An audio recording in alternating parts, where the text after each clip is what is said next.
Landlocked in South Asia, Nepal is home to around 26 million people. It's home to rivers, fields, several of the world's tallest mountains, including Mount Everest, and a long-lasting civil strife. The city of Kathmandu is a large, bustling, crowded, and dirty place.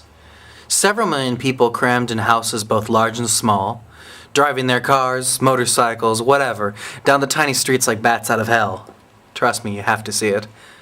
The smells assault you at every turn, and at any given moment you can get a whiff of smog, rotting garbage, animal shit, a combination of the three, or my personal favorite, the illustrious, unspecified mystery smell. And let's not forget the noise.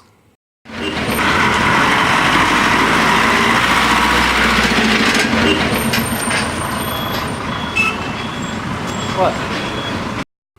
As bustling and lively as Kathmandu is, the surrounding countryside is equally serene and quiet. And green.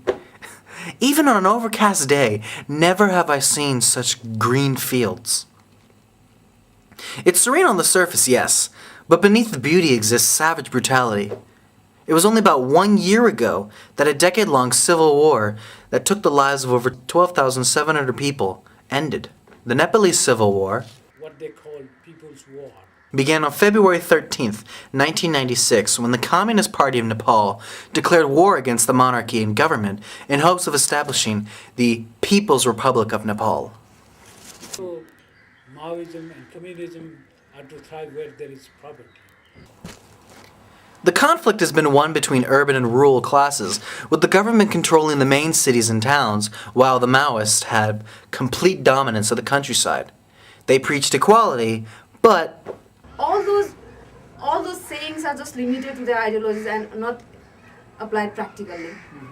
I see a big gap between what they say and what they do. The Maoists are led by Prachanda.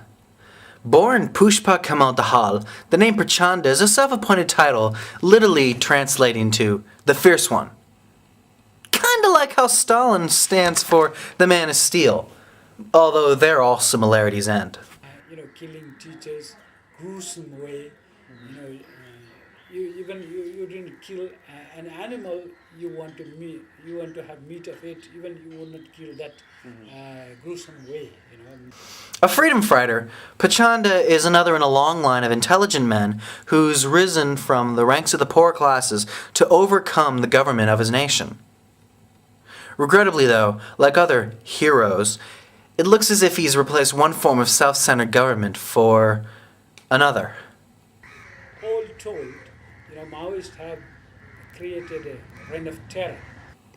The first terrorist action of the war occurred in 1996 when a soft drink bottling factory in Kathmandu was attacked and torched.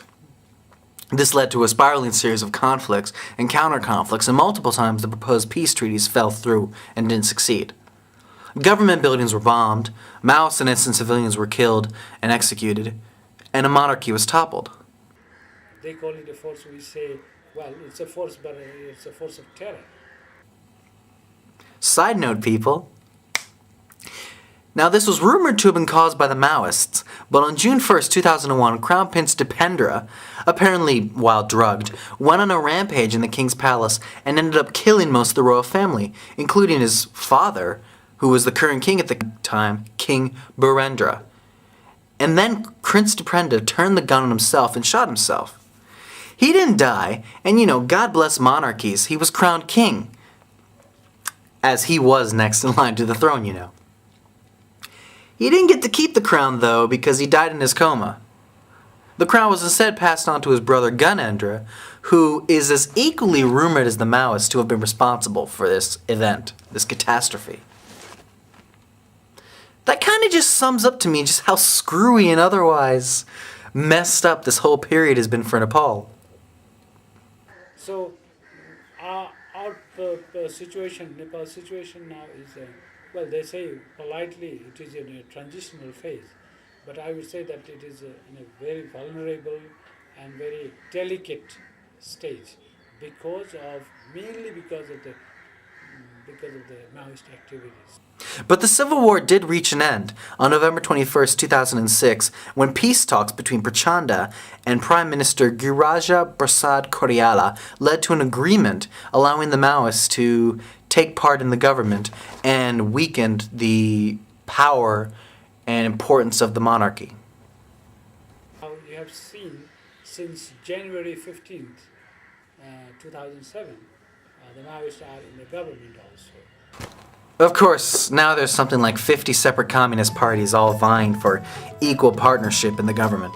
But what the hell can you do, huh?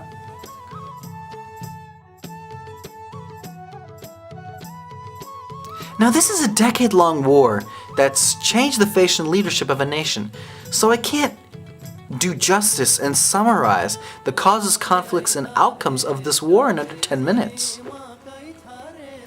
These documentaries have always existed merely, first and foremost, for my enjoyment, and with no iota of clout was I able to meet and interview a Maoist, an intelligent one that can speak English, that is.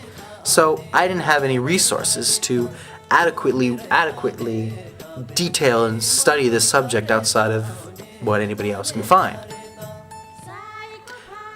I can't really do this topic justice because of a lack of resources, time, and yes, I admit it, talent. To better understand this conflict, I'd recommend researching the Nepalese Civil War on the internet or through various literary sources. Still, despite all my surface scratching, I kinda hope I at least enlightened a few people about the info I tried to get across. I guess that's end transmission?